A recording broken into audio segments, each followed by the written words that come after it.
రాష్ట్రంలో దసరా నుంచి కొత్త జిల్లాల్లో పరిపాలన ప్రారంభిస్తామన్న ముఖ్యమంత్రి కలెక్టర్ల సదస్సులో స్పష్టమైన మార్గదర్శకాలు ఇచ్చారు.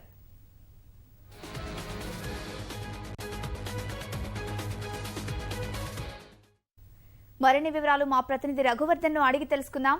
కొత్త జిల్లాల ప్రతిపాదనలపై సీఎం మార్గదర్శకాలేంటి రఘువర్ధన్?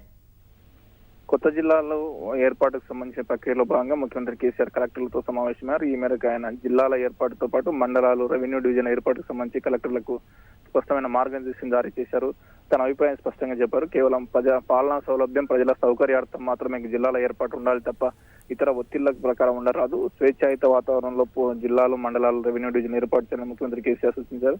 ప్రస్తుత శాసనసభ నియోజకవర్గాలను పరిగణలోకి తీసుకోకుండా భవిష్యత్తులో అభివృద్ధి, ప్రజల సౌకర్యార్థం దృష్టిలో ఉంచుకునే ఈ పునర్విభజన ప్రక్రియ చేపట్టాలని ముఖ్యమంత్రి వాళ్ళకు స్పష్టంగా చేశారు. ఇదే సందర్భంలో స్వేచ్ఛాయుత వాతావరణంలో నిర్ణయం తీసుకోవాలని చెప్పారు. ఈ అవసరమైతే కొత్త జిల్లాల ఏర్పాటు కానీ మండలాల ఏర్పాటు విషయంలో ప్రజల మనోభావాలను, భౌగోళిక పరిస్థితులను దృష్టిలో ఉంచుకుని ఒక నిర్ణయం తీసుకోవాలి. ఈ విషయంలో ఇంకా అవసరమైతే గ్రామ సభలు నిర్వహించి మరియు ప్రజాభిప్రాయ సేకరణ నిర్వహించాలని కలెక్టర్లకు ముఖ్యమంత్రి సూచించారు.